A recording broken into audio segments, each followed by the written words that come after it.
Salmo de número 29. Nós vamos ler esse salmo por inteiro e pedir que o Senhor fale conosco após a leitura. Diz assim a palavra do Senhor: tributai ao Senhor, filhos de Deus, tributai ao Senhor a glória e a força, tributai ao Senhor glória devida ao seu nome, adorai o Senhor na beleza da sua santidade. Ouve-se a voz do Senhor sobre as águas, troveja o Deus da glória, o Senhor está sobre as muitas águas. A voz do Senhor é poderosa, a voz do Senhor é cheia de majestade. A voz do Senhor quebra os cedros, sim, o Senhor despedaça os cedros do Líbano. Ele os faz saltar como um bezerro, o Líbano e Sirion, como bois selvagens. A voz do Senhor despede chamas de fogo. A voz do Senhor faz tremer o deserto. O Senhor faz tremer o deserto de Cades Barneia. A voz do Senhor faz dar cria as coças e desnuda os bosques, e tudo no seu templo diz glória. O Senhor preside os dilúvios como rei. O Senhor presidirá para sempre. O Senhor dá força a seu povo. O Senhor abençoa com paz o seu povo. Amém? Vamos orar. Pai bendito, muito obrigado pela oportunidade de estarmos aqui juntos, com o objetivo de aprender um pouco mais de Tua santa e gloriosa palavra. Obrigado pela vida desses jovens, obrigado pela vida dessa igreja. Ó Deus, e que o Senhor fale conosco, ó Pai, nesta noite, para que o Teu nome seja glorificado, Senhor. Apesar da fraqueza do pregador, da fraqueza que aqueles que estão ouvindo, que a Sua palavra, a Sua bênção venha sobre nós e a Tua voz se faça ouvir nesta noite. Em nome de Jesus, amém. Uns podem sentar. Meus queridos, o tema que foi me incumbido, ele é demasiadamente assustador. Porque o tema que me foi incumbido é o que Deus quer de nós. E basicamente, para responder essa provocação, eu precisaria usar a Bíblia toda, porque essa pergunta não é uma pergunta propriamente dita, ela é uma provocação. Ela provoca, e a provocação é: o que Deus quer de nós? Mas como responder o que Deus quer de nós se nós temos uma Bíblia inteira com as verdades explícitas daquilo que o Senhor Deus quer de nós? Como responder essa pergunta? O que Deus quer de nós? Parece uma pergunta maluca, né? Parece uma pergunta sem sentido, mas essa pergunta faz todo sentido. A dificuldade fica para mim, que vou ter que ver o que é que eu retiro da Bíblia para responder essa pergunta. Mas eu queria responder essa pergunta de forma simples e objetiva. Eu queria responder essa pergunta dizendo para você que o detalhe mais importante, ou a coisa mais importante que Deus quer de nós, é que nós tenhamos sensibilidade em ouvir sua voz. Nós vivemos numa geração que ouve todas as coisas. Nós vivemos numa geração que ouve todas as falas. Vivemos numa geração que ouve todas as propostas, as pregações, que ouve todas as ideologias. Mas a pergunta é: nós, o povo que pertencemos ao Senhor, temos dedicado tempo para ouvir o Senhor? Será que nós temos dedicado tempo para fazer esse trabalho? Será que nós temos ouvido a voz do Senhor com a atenção e com a honra que lhe é devida? Será que nós estamos fazendo do jeito certo esse ouvir a voz de Deus? Quem aqui é mais velho ou foi criado num regime mais velho sabe que os nossos pais, muitas vezes, quando respondidos, diziam assim: quando eu lhe chamar, não diga oi não, diga Senhor, né? Não diga oi, diga Senhor. E às vezes nós não ouvimos muito o que Deus está dizendo. Às vezes nós não damos reverência correta ao que Deus está dizendo. E nesse sentido é importante a gente lembrar que Deus tem alguns objetivos claros quando Ele fala. Só que Deus pode usar qualquer circunstância para nos falar. Deus pode usar qualquer circunstância para falar ao nosso coração. Deus pode usar qualquer meio para falar a nós. E o mais interessante é que os hebreus, eles entendiam que a coisa que Deus mais usava para falar ao seu povo eram os trovões.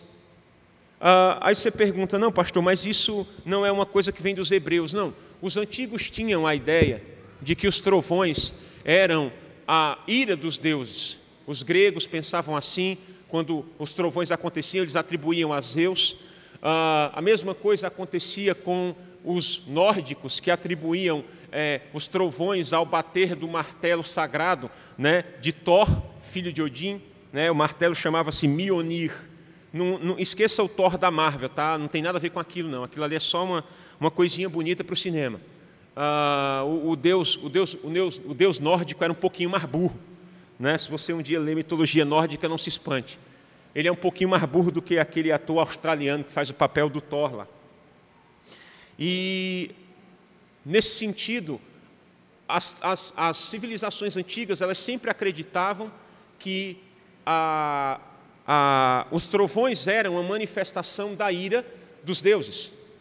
Até que o povo de Israel vem e explica justamente o contrário.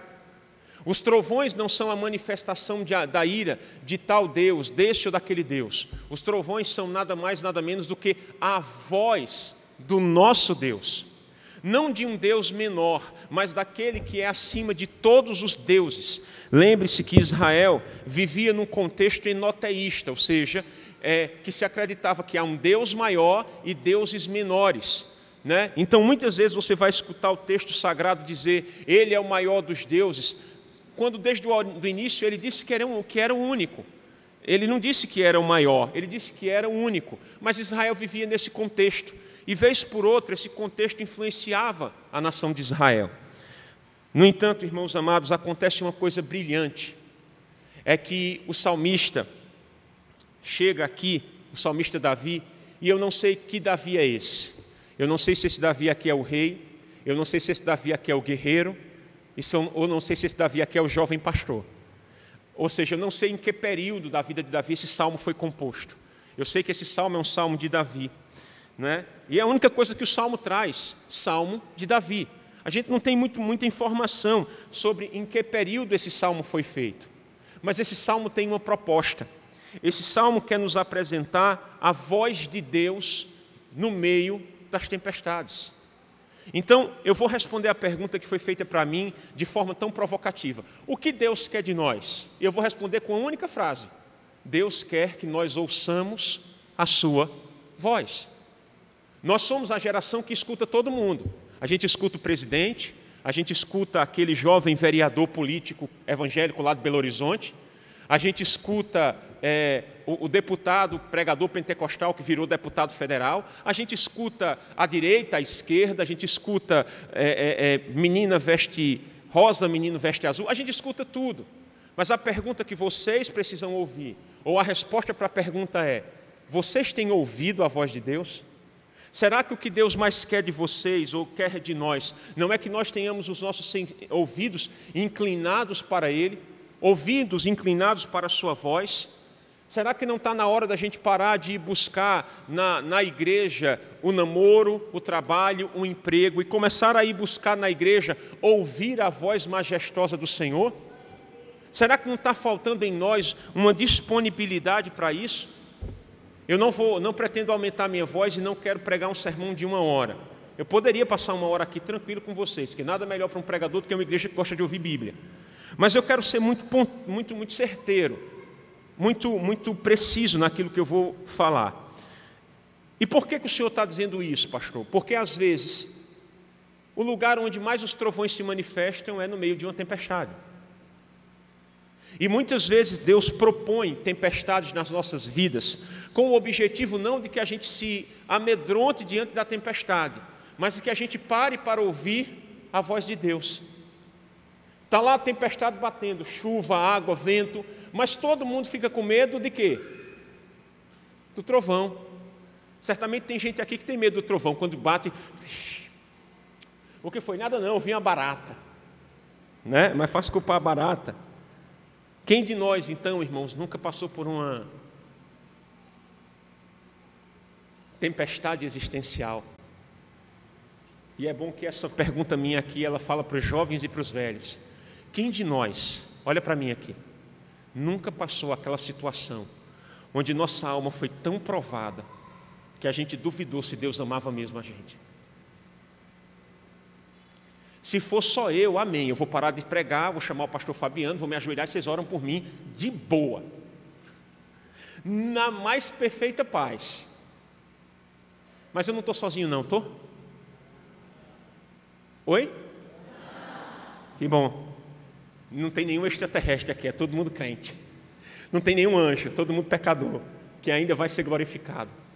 Quem de nós nunca passou por essas tempestades que arrebatam a gente do chão, que levantam os nossos pés do chão e nos deixam sem fundamento? Quem de nós nunca passou por isso? Será que Deus me ama? Ou já passou pela tempestade do será que eu sou mesmo salvo? Como é que pode? Ou você que nunca se deparou com, mesmo sendo tão pecador, Deus ainda ter tanta misericórdia de você e te abençoar e trazer vida para você, trazer amigos para você, mesmo quando você é tão pecador, ou mesmo quando você se sente tão fraco, Deus glorificar a vida dele na sua, mesmo tão escondido. Eu estava ali atrás, o menino com problema de conector de violão, é a coisa que mais acontece. Aí Gunnar tirou, puf, eu botei de volta, tá. Quando bati no violão, o violão pegou, eu disse, beleza. Aí comecei a tocar, daqui a pouco está aqui assim, tocando e feito um maluco, ele não estava vendo violão, eu estava lá atrás escondido, ou pelo menos eu tentei me esconder ali atrás, não sei se esse tamanhão todo deixou.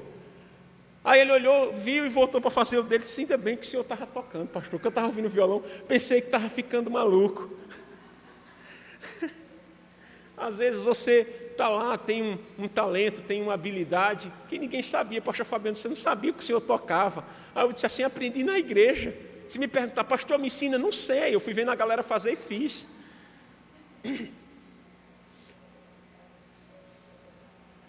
Mas mesmo tendo tudo isso, tem uma hora que a crise existencial bate, aí a gente pergunta, como?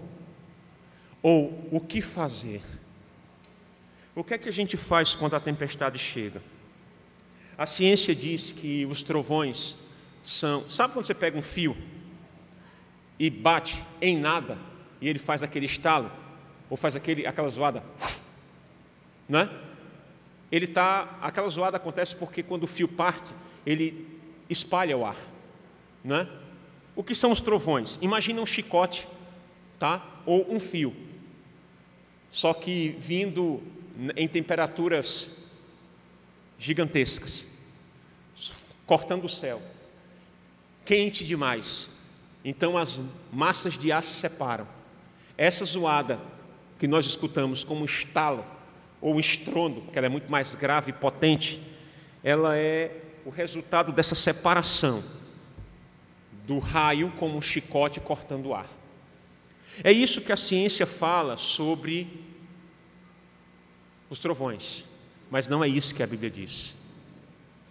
O Salmo de número 29, no verso 3, diz assim: ouve-se a voz do Senhor sobre muitas águas, troveja o Deus da glória. Essa expressão não foi inventada por Davi. Essa expressão é uma expressão que está lá no livro do Êxodo. Quando Deus, numa das pragas, manda chuva de pedra e muitos trovões, e o faraó fica desesperado e diz assim, ele roga a Moisés, eu rogo-te que você fale ao seu Deus a fim de que os trovões cessem. E quem é o faraó? O faraó é o exemplo bíblico do inimigo de Deus. O faraó no Antigo Testamento, ele é a personificação de tudo aquilo que é inimigo de Deus, assim como os imperadores romanos e assim como o anticristo lá no final dos tempos. O faraó é isso, mas até o faraó reconheceu que aqueles trovões eram a voz de Deus. Qual é o meu problema nessa noite? É que muitas vezes Deus tem trovejado no meio dos nossos dilemas e nós não reconhecemos a voz de Deus. O povo evangélico, eu quero crer que aqui não existe disso, mas, e creio, porque vocês estão numa igreja saudável, que preza pelo evangelho, o povo de Deus esqueceu de ouvir a voz de Deus. O povo de Deus esqueceu de ouvir a voz de Deus no meio da tribulação, de ver as tribulações acontecerem e crerem que Deus está no controle, de crerem que Deus está fazendo a sua obra, E aqui o que me preocupa é, o mais importante inimigo de Deus no Antigo Testamento roga ao seu profeta que os trovões cessem. E o povo de Deus ouve os trovões e não entende que Deus está no controle. Em 2020 morreram tantos naquele canal de televisão nojento que tem aqui no Brasil. Hoje morreram 1000. Os cientistas já disseram, o vírus acabou, a vacina conseguiu conter, a gente está contendo. Mas os caras fazem questão de todo dia ir lá dizer, morreram 300 pessoas por causa do vírus. Já morreram 600 mil pessoas no Brasil. Nos Estados Unidos morreram 3 milhões. E ninguém mais fala disso. E o povo evangélico indo nessa, desculpa a expressão, babaquice. Nessa forca, nessa cangaia, usando a linguagem do nordestino, usando a linguagem do fazendeiro, dessa cangaia intelectual. Isso é uma cangaia, irmão, isso é um jugo intelectual, achando que a gente é bobo. O povo perdeu de ouvir a voz de Deus, esqueceram de ouvir a voz do Senhor. Pastor, mas veio isso aí, foi juízo, sim, mas o juízo de Deus, quando ele vem, ele tem 3 propósitos. Primeiro, não começa lá fora não, tá? Foi porque na Sapucaí botaram um diabo batendo em Jesus. Foi não, é porque dentro da igreja estava muito bagunçado. Digam amém. Estão com medo, é? Ficaram com medo, não? Eu estou em casa, viu? Esse pastor aí com essa golinha de pastor. Eu estou em casa. Os meus pais se batizaram aqui, se casaram daqui e daqui foram enviados para o campo missionário. Está ali o pastor Daniel, que pode confirmar a história. Chegou aqui e perguntou para a missionária Sara, seu pai, como é que está? Está bem, pastor, nunca mais o vi, porque foram amigos de mocidade, está aqui. Então estou em casa, se ficar com medo, vai ficar com medo, eu não vou mudar o sermão não. Não é do meu perfil. Diga amém.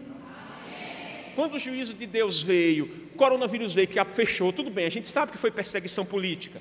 Ninguém vai dizer que não foi. Mas Deus também queria botar a gente no lugar da gente. Tinha gente que estava vindo para a igreja para bater cartão. Não, irmão. Alegrei-me quando me disseram.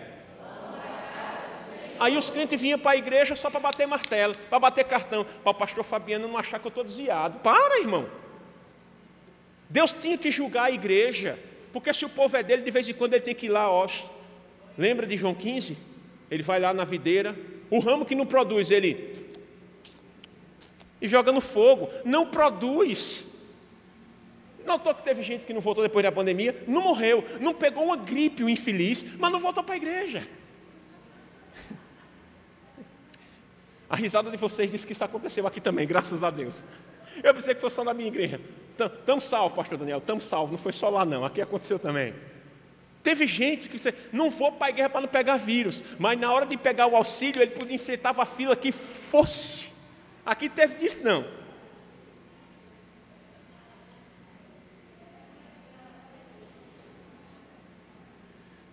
Aí vocês acham que Deus ia deixar isso quieto? Ele tinha que trovejar. Ele tinha que trovejar. E o decreto fecha, foi um trovão. A gente começou a comprar material, fazer culto pela internet, foi chato. Eu penso que o pastor Fabiano passou a mesma coisa que eu. A gente chega a fazer transmissão na igreja, tem um celular. Eu não estou acostumado a falar para celular, eu quero falar para a gente. Eu falo até sem microfone, se puder. Eu saio daqui rouco. Fiquei lá, até ansiedade eu tive que fazer caminhada, sair para correr, para a dopamina voltar ao normal e eu me controlar. Pastor que adoeceu por causa disso. O que era isso? Deus trovejando. Segundo, Deus trovejou no coração daqueles que estavam, pelar e pecar. Aí o juízo veio, tu quer o quê? Quer apruma? Quer ficar na minha casa? Fica. Não quer? Vaza. Aí teve gente que vazou. Teve gente que se aprumou. Vê se não teve gente que ficou mais crente depois da Covid. Ainda dizia assim, misericórdia, nunca mais eu perco a ceia, perdi a ceia por qualquer besteira. Nunca mais perco a ceia na minha vida, Jesus. E em terceiro lugar, para enlouquecer os ímpios. Os ímpios enlouqueceram. Os ímpios ficaram loucos. Porque nós temos esperança, eles não têm. Quando a voz do Senhor troveja, eita, Deus está falando. Eles não.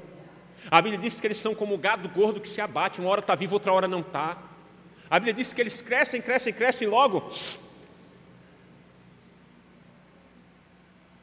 Irmãos, a ideia de a voz de Deus trovejar não é ilusão, dizia o pregador batista Charles Spurgeon, século XIX. Os crentes devem de fato ver os trovões como a voz de Deus. Ou seja, não é você ficar assim, Deus falou, o que é que ele está dizendo nesse trovão? Não, isso aí é coisa de gente abestalhada. Vou chamar você de doido e vai ser mesmo. Mas é você ouvir o trovão, bater, e lembrar que nesse caos horroroso que vive o nosso mundo e o nosso planeta, nada disso assusta, ou toma de surpresa aquele que está sentado no trono.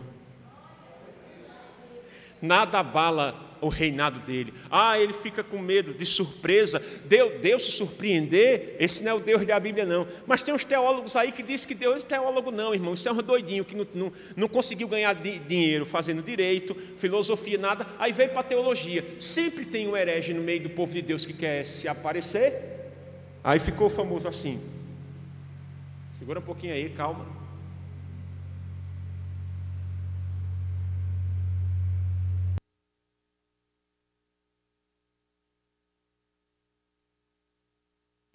A gente chega lá.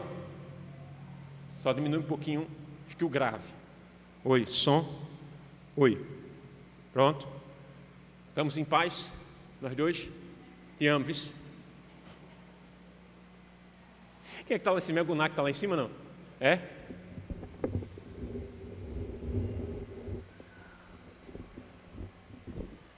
Obrigado. Eu lá na igreja eu comecei a usar um microfone desses de auricular, que bota assim, porque eu fico com a impressão que estão querendo transformar o pedestal num guindaste.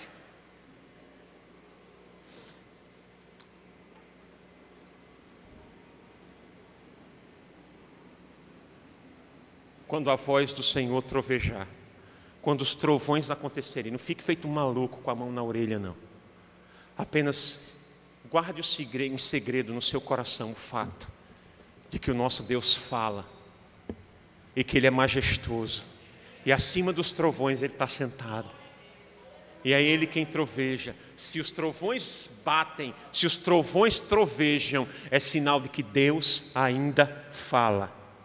Ei, igreja, olha para mim. Deus ainda fala. Repete após mim. Deus ainda fala. Mais uma vez.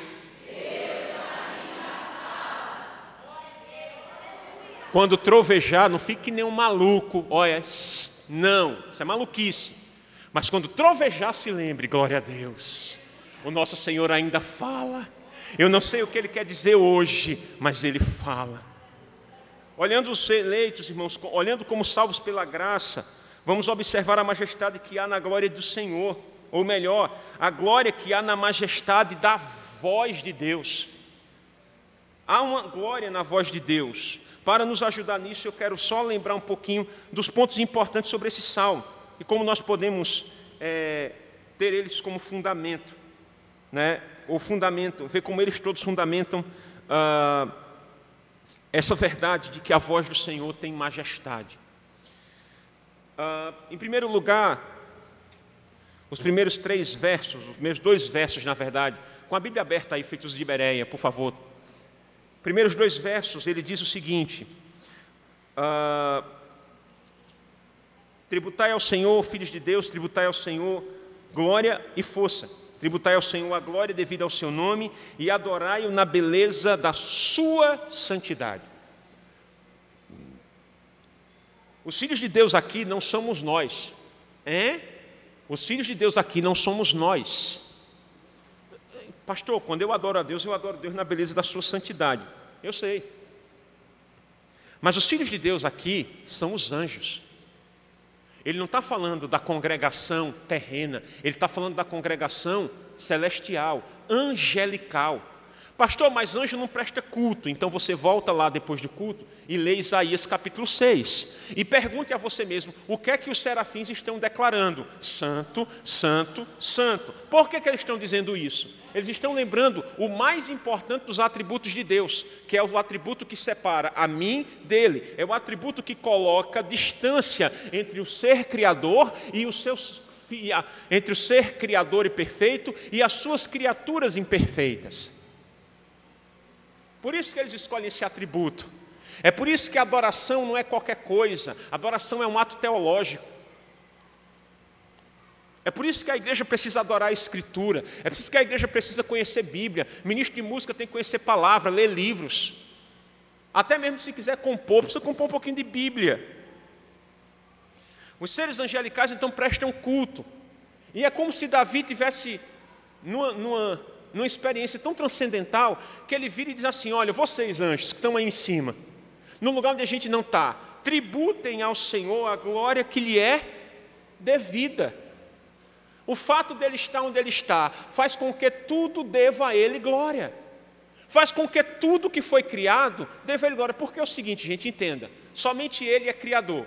Se somente ele é criador, tudo que vem abaixo dele é o quê? É o quê? Criatura. Se só ele é criador, todo o resto é criatura. Vou fazer uma pergunta para vocês aqui, bem capciosa. O diabo é anjo? O diabo é anjo? Hã? É ou não? É. O texto não diz que ele, quando foi apartado, deixou de ser anjo, não. Ele continua anjo. Então, aqui, até o capiroto, o cão miúdo, o tinhoso, o do outro lado, o decaído, tem que tributar ao Senhor honra e glória. Esse convite aqui é um convite cósmico. Ixi, que palavra bonita.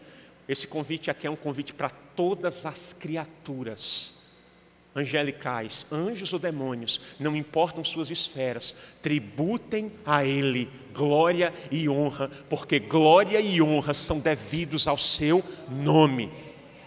O que é que Deus quer de nós? Respondendo de forma fragmentada, Deus quer que nós que nós tributemos glória ao seu nome. O que é tributar? É ofertar, é entregar, é render. Deus quer que nós rendamos glória ao seu nome.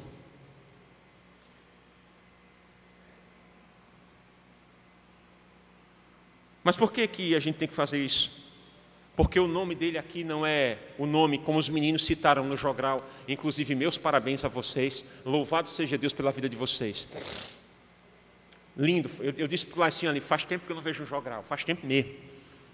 E aí vocês foram citando os nomes de Deus, só que esse nome que o salmista usa aqui, tributai ao Senhor, na sua Bíblia pode estar todo em letra garrafal. Se tiver, a tradução ali aí é das palavras Iot, Re, Vav, Re. São as 4 palavras hebraicas impronunciadas, e aí se toma os pontos massoréticos, as vogais do nome El Shaddai colocam uma na outra e formam o nome Jeová ou Iavé, de onde vem o termo Jeová.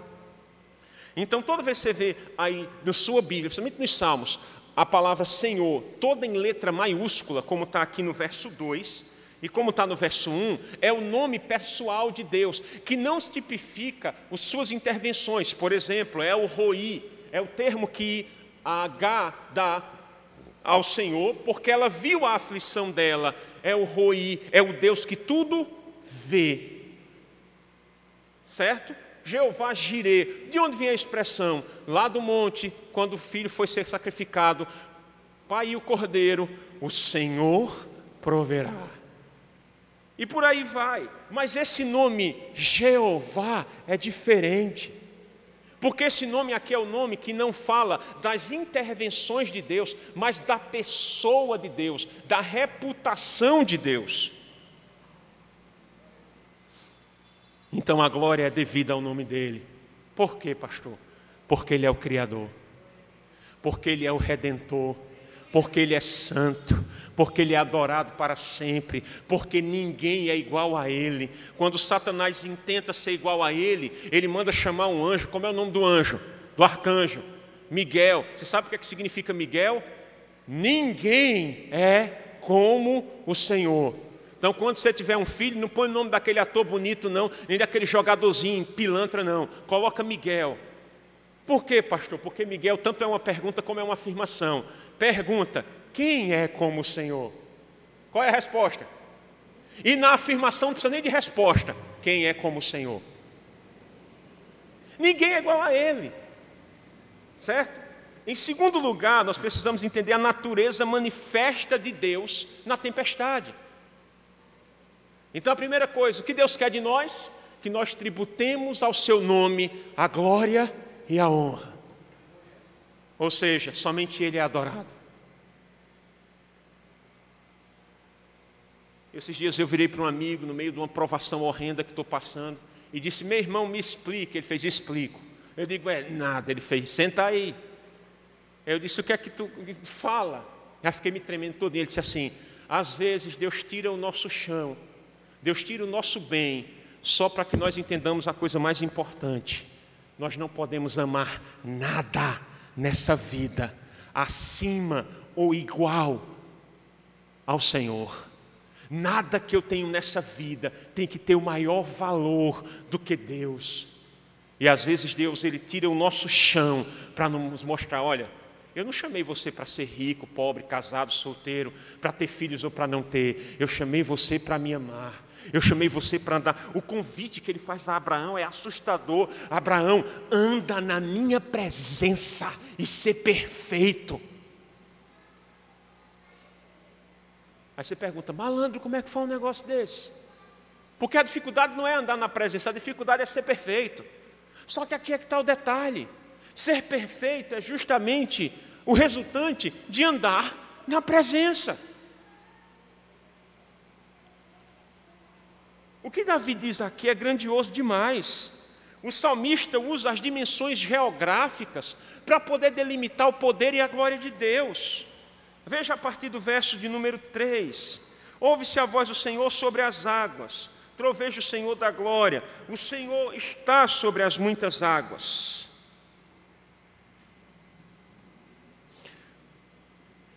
Pensa comigo aqui, tá? Essa não é a posição da bússola, mas só para você ter uma ideia. Davi está virado para o norte. Se ele está virado para o norte, é lógico que ele está de costas para o sul. Preste atenção aqui, ó.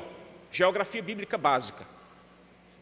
O Mar do Líbano, a região montanhosa, onde havia uma plantação de cedros, a Sirion, que era uma cordilheira de montanhas, certo? O pico mais alto do Sirion é o Monte Hermon, certo? Atrás de Davi, o deserto de Cades Barneia, tá? Então Davi está aqui com o Líbano na frente, Sirion aqui perto dele, e lá atrás o deserto de Cades Barneia. Aí Davi vem do começo. O Senhor está sobre as muitas águas. A voz do Senhor troveja sobre as muitas águas. Troveja o Deus da glória. O Senhor está sobre as muitas águas. Ele está se referindo às águas do mar do Líbano, que ficam ao extremo norte. E quando ele diz muitas águas aqui, ele tem em mente um mar em fúria, seja com ondas gigantes, maremotos ou coisa do tipo. Mas ele diz que acima de toda aquela gigantesca tempestade, ouve-se a voz do Senhor. Você já chegou na praia num dia de ondas muito grandes? Num dia de chuva ou no dia de ressaca, você só consegue escutar vento e barulho de onda. Aí Davi diz assim: acima dessas águas, ouve-se a voz do Senhor. Abre parêntese. Qual é a tempestade que você está enfrentando? Quais são as águas que estão tirando a sua audição? Pare, não se desespere e atente os seus ouvidos, não para a zoada do mar, mas para aquilo que a voz do Senhor, que está acima das águas agitadas, está falando.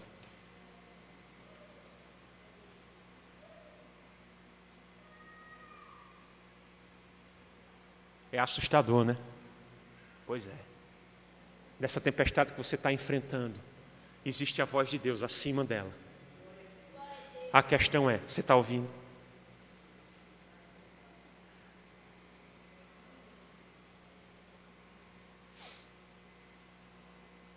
A questão é simples. Você está ouvindo?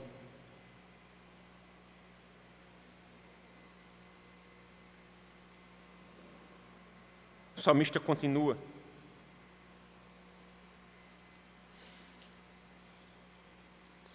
E fala que a tempestade vem do norte, a praia do Líbano, até a região de Cádiz, ou seja, ela vem do norte para o sul.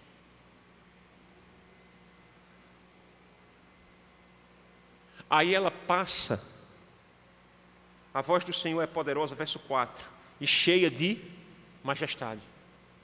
Ele não só viu a tempestade, como ele ouviu a voz do Senhor.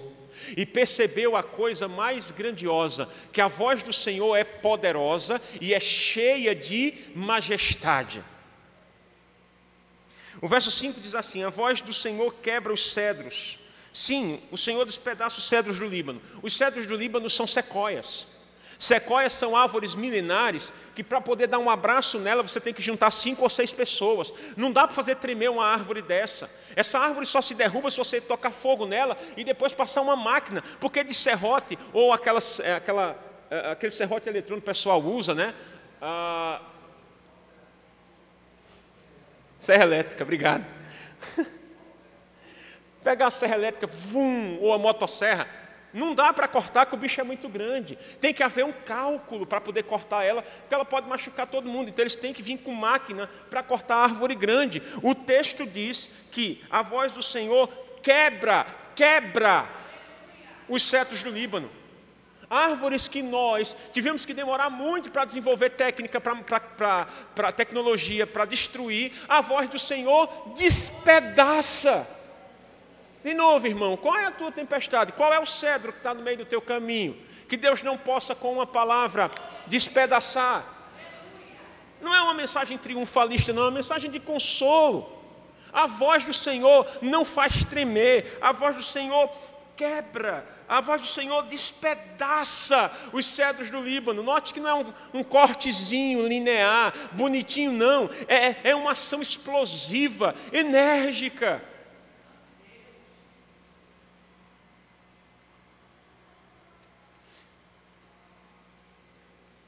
Verso 6, está achando pouco? Fica pior.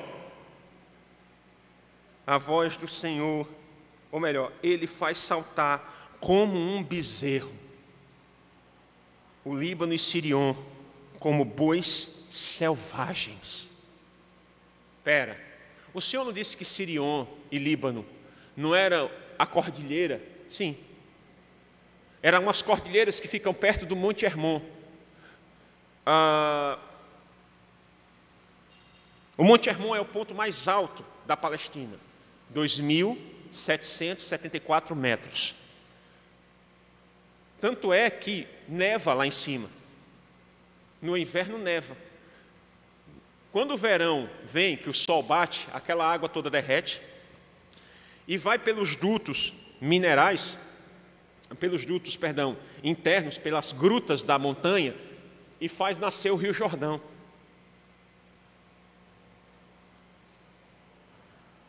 Mas espera, você tem uma cordilheira de montanhas e tem o pico mais alto do mundo, ou daquela região, que para eles era o mais alto. Eles não conheciam o Himalaia, onde fica o pico do Everest. Eles não conheciam aquelas cordilheiras. Para eles aquele era o ponto mais alto do mundo. E aí o salmista diz o seguinte: olha, quando a voz do Senhor fala, as montanhas tremem e saltam, os montes saltam. A coisa mais concreta e absoluta que existe, saltam quando Deus fala. Ele faz saltar o Líbano e Sirion como bois selvagens, feito um touro numa arena, que está amarrado num rodeio. O touro salta como um boi selvagem que é. O touro vai e salta. E ele está dizendo, eles saltam como animais selvagens que não querem ser domados.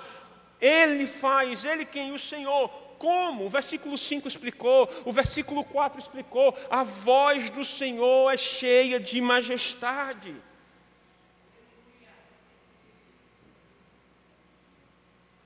Deixa eu fazer uma coisa aqui.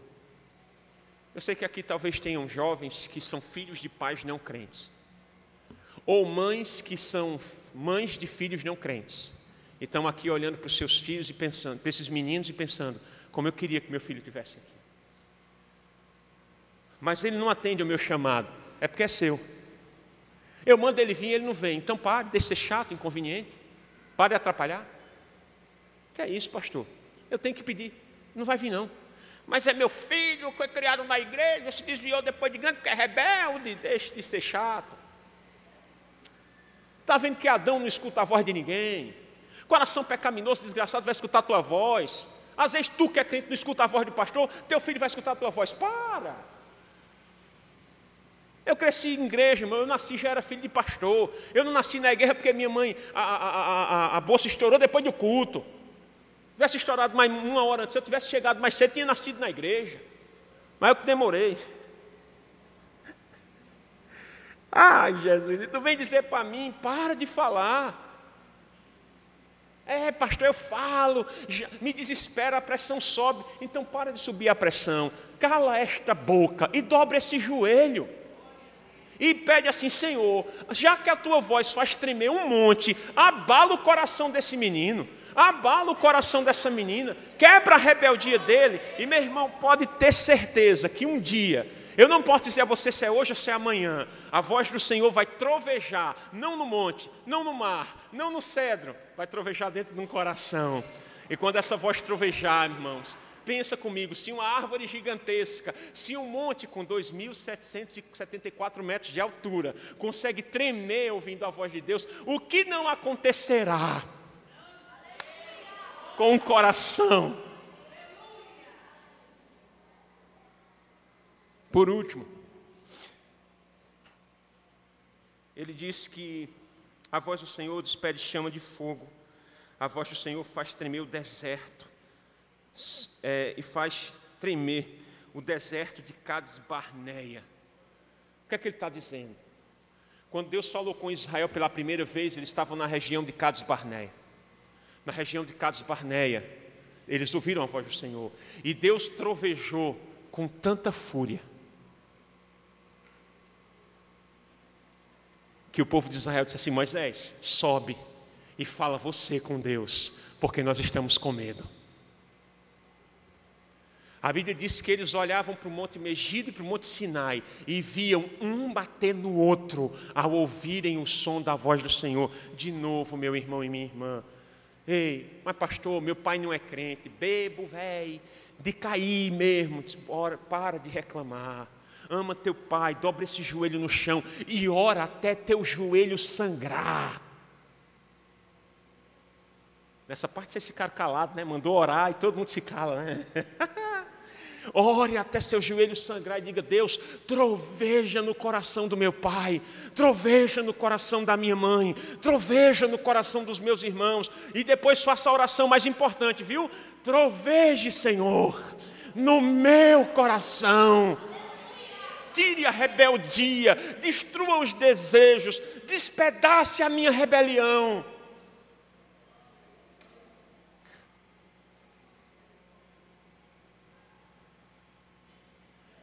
Seu maior inimigo não é quem dorme do lado, não. Seu maior inimigo está aí dentro. Enganoso é o coração do homem mais do que todas as coisas. Quem o conhecerá? Ele é demasiadamente perverso. Eu, o Senhor, porém, conheço o coração.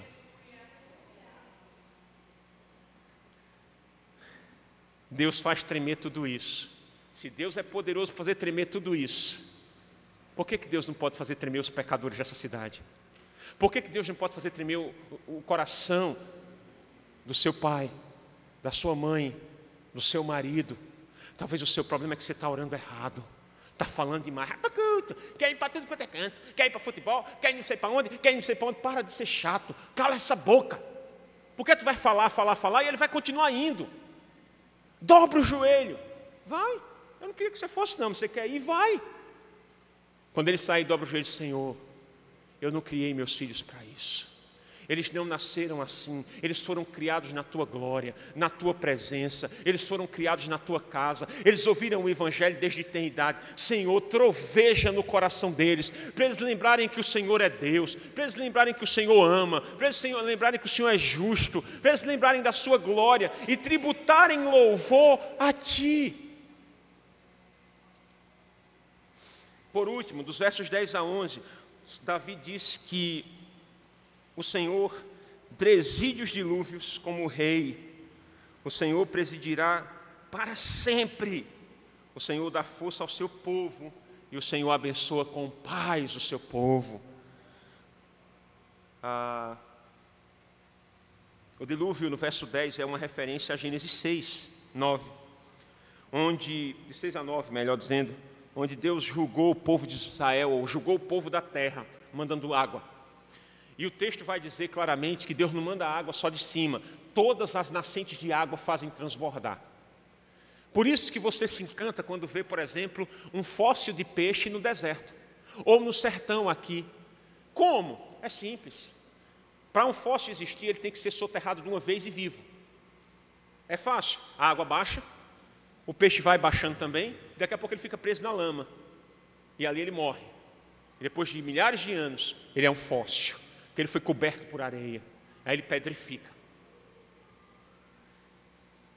A arqueologia prova que existe um dilúvio. Mas o dilúvio não foi uma invenção do homem, não. O dilúvio foi a mão de Deus julgando a terra. Ele é rei. Note que o texto diz que o Senhor preside os dilúvios como rei. O Senhor preside os dilúvios como rei. Não é como peão mandado dos outros. Ele é quem governa. Ele é quem faz, Ele é quem determina, Ele quem age. Concluindo, essa mensagem eu só posso concluir observando o verso 4. A voz do Senhor é poderosa, a voz do Senhor é cheia de majestade. Majestade na Bíblia significa, entre outras coisas, a grandeza elevadíssima do Deus Criador de todas as coisas. Majestade é o termo que declara que Ele não é igual a mim, por isso eu não determino, por isso eu não decreto, por isso eu não marcho, por isso eu não bato o pé, eu simplesmente abaixo a cabeça, ouço e obedeço, e entrego o meu coração diante dEle. Essa é a proposta. A tempestade, então, irmãos, que os pagãos acreditavam ser Zeus, Thor, Júpiter, era na verdade a voz de Deus, a fim de que nós entendermos esse barulho santo. Eu queria concluir dizendo 3 coisas para ficar gravado na mente de vocês. O pessoal está transmitindo, depois quando o pastor lançar lá no grupo, assiste de novo. Eu sei que eu falo muito rápido, falo muita coisa, mas senta lá, ouve de novo e anota o que eu te disse. Se não quiser anotar nada, você pega essa parte aqui que eu vou falar agora. Em 1887, deixa eu ter a data aqui, 1886 mais ou menos, um pouquinho menos talvez, pregando para a sua igreja, Charles Spurgeon pregou nesse texto: a voz do Senhor é poderosa, a voz do Senhor é cheia de majestade. E Charles Spurgeon usou 3 pontos para falar todo esse sermão. Eu vou usar os 3 pontos dele como conclusão do meu sermão. A primeira coisa que o pregador disse, e antes você diga assim, mas pastor, o senhor está imitando os outros? Não, na pregação do evangelho não tem originalidade não. Se alguém pensou melhor do que você repete. A essência da majestade da voz de Deus é o primeiro ponto que Spurgeon aborda. Como Criador de todas as coisas e Rei de todas elas, Sua palavra tem peso. Ele não fala como um súdito. Ele não fala como um súdito. Ele não fala como subordinado. Ele fala como rei. Por quê? Porque não importa onde o rei fale, ele sempre será o rei. Os países de língua inglesa fazem a cada 4 anos jogos, como se fossem Jogos Olímpicos. E esse ano era ano de jogo, mas não teve. Ou melhor, teve, só que a rainha não pôde ir, porque ela está se sentindo fraca, com 96 anos de idade. A rainha da Inglaterra tem 96 anos de idade e está se sentindo fraca. Aí tu está com 32, acorda, vixe, que vontade de ficar em casa. Olha, lindo para tu. Ela não foi, mandou uma carta. Na hora que o emissário do Palácio de Buckingham começou a ler a carta, todos no auditório ficaram em silêncio. Mas não era uma carta da rainha? Era, mas era só uma carta, mas era da rainha. Não importa se a rainha fala alto ou baixo, se ela fala em áudio ou escrevendo, ela sempre será a rainha. Não importa se Deus fala trovejando no deserto de Cades Barneia, não importa se Deus fala numa brisa suave lá com Elias, não importa se Deus fala como um vento veemente e impetuoso em Pentecostes, a grande questão é, sempre que Deus falar, será a majestosa voz do rei. Às vezes é uma voz como essa, estrondando do púlpito. Às vezes é um sussurro, como a leitura da palavra que brota no seu coração. Às vezes de uma forma extraordinária, por meio de um irmão que te entrega uma palavra de Deus, profética. Eu não nego os dons espirituais. Mas uma coisa é certa, se for o Senhor mesmo falando, é o rei que está falando. Não é para ficar com medo do profeta, não. Ixi, o irmão é profeta. Para com esse negócio, ele arrota depois da Coca-Cola, igual a tu. Para que esses teus, como diria o Matuto, esses teus pantim. Porque é profeta. Profeta tem gases.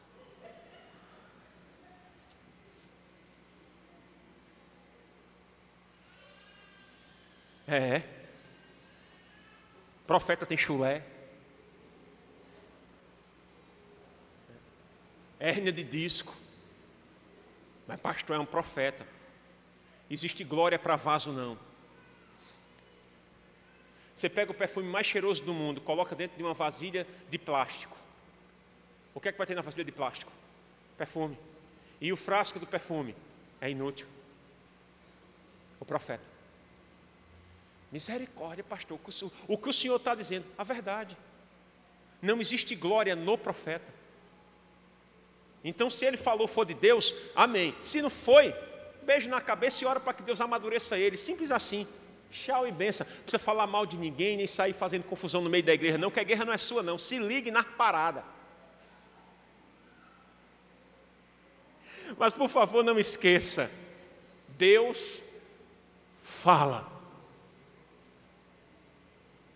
A palavra de Deus é pura verdade, é a mais pura, logo sua palavra é cheia de majestade, sua voz é majestosa e é uma voz de comando, por isso que ela é essencialmente majestosa.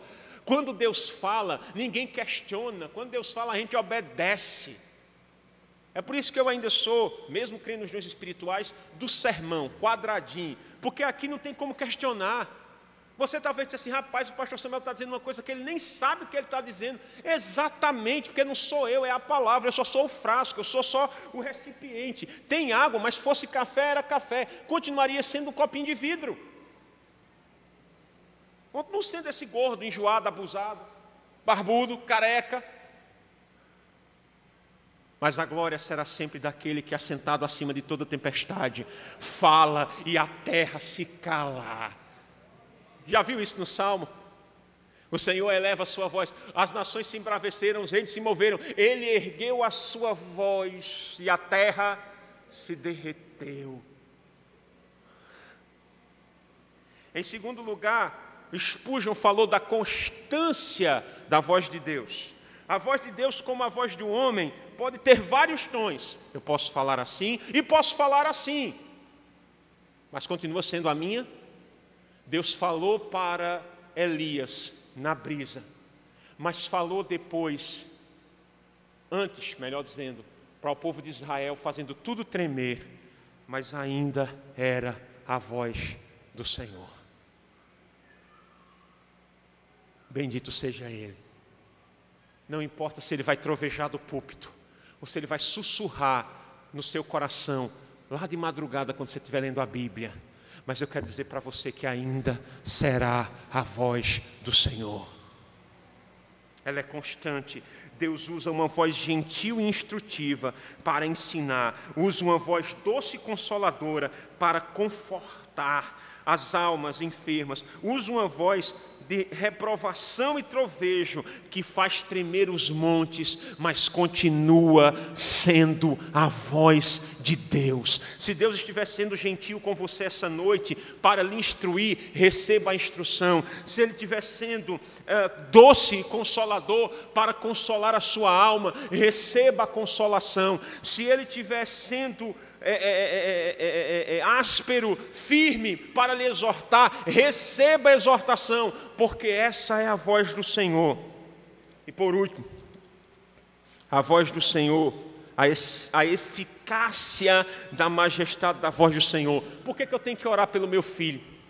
Por que eu tenho que orar para que Deus fale com meu pai, com a minha mãe, com meu irmão, com aquele crente de forma geral?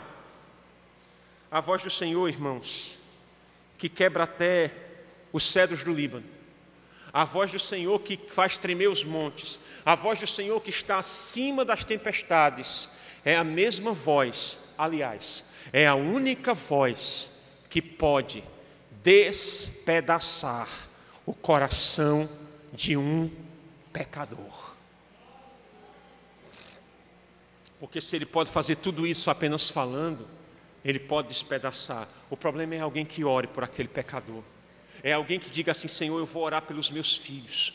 Não para que o Senhor faça isso ou aquilo, mas para que o Senhor troveje na mente deles, troveje no ouvido deles, até que eles se levantem, até que eles façam como o filho pródigo, levantem da lama do chiqueiro, levantem da alfarroba, da ração dos porcos, se ponham em pé e lembrem que na casa do Pai haverá melhor alimento. A voz do Senhor pode derrubar e quebrar o pecador mais orgulhoso e soberbo, como fez com o apóstolo Paulo. Paulo vinha respirando ameaças, como diz Atos, contra a igreja, até que Jesus parou na frente dele: Saulo, Saulo, por que me persegue? Aquele homem caiu no chão e disse: Senhor, quem és tu?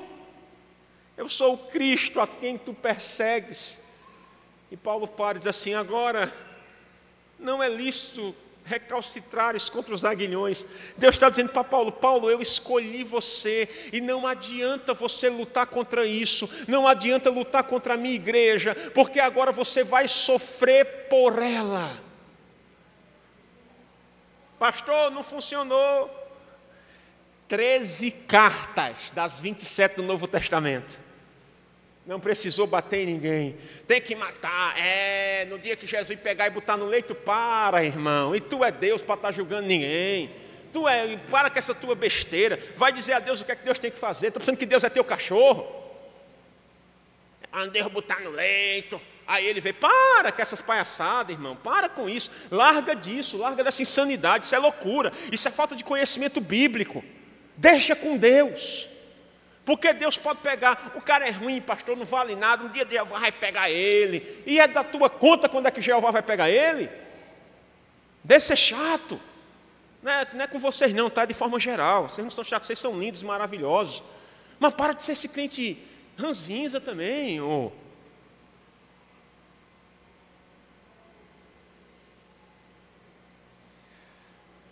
Porque no dia que Deus erguer a voz no coração do seu irmão, aquele seu irmão que dá dor de cabeça, aquele seu primo bandido, aquele seu primo pecador, prostituto, viciado, no dia que a voz do Senhor estrondar no coração desse indivíduo,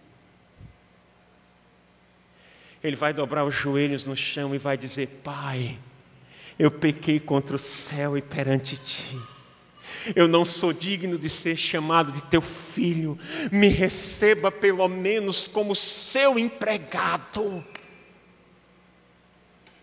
E eu lhe digo, querido, nesse dia, haverá grande festa, porque ele estava morto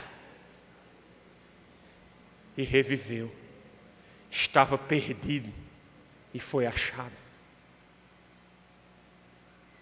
Mas acima de tudo, que a voz do Senhor troveje no seu coração, humilhando sua inteligência, como diz 1 Coríntios, trazendo cativo sua inteligência aos pés de Cristo, a fim de que você possa dizer como a canção: e se um aplauso eu receber, no Calvário eu irei me gloriar. Amém? Curve sua cabeça em nome de Jesus.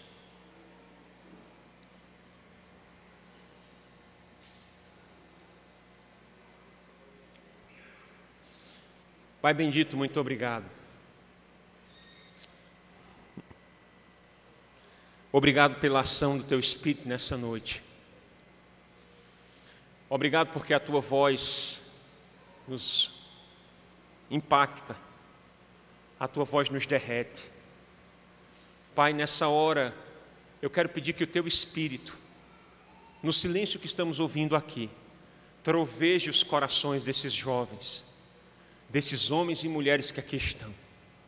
Eu quero pedir, Deus, de forma especial, que o Senhor troveje o coração dessa igreja, de uma forma que ela exploda em paixão pelas almas, de uma forma que ela exploda em paixão pelos pecadores, e exploda em amor pela Tua presença. Em nome de Jesus, Pai, que a Tua voz fale ao nosso coração, como sempre. Nós pedimos, agradecemos, em nome de Jesus. Amém e amém.